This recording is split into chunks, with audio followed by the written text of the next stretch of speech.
नमस्कार मंडळी. काय ना, आता काजूचा सीझन आहे, मग काजूची भाजी ही झालीच पाहिजे.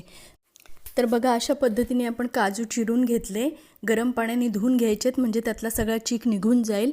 आणि कांदा भरपूर टाकून, आलं लसणाची पेस्ट टाकून, थोडासा काळा मसाला टाकायचा आहे, ह्यामध्ये टोमॅटो टाकायचा आहे आणि खूप छान ग्रेव्ही तयार करून घ्यायची आहे. ह्याची वाफवून घ्यायचं आहे त्याला.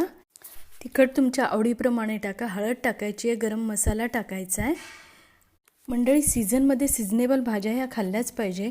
ह्या भाज्यांमध्ये भरपूर व्हिटॅमिन, भरपूर प्रोटीन्स असतं, त्यामुळे ह्या भाज्या नक्की खाल्ल्या पाहिजे.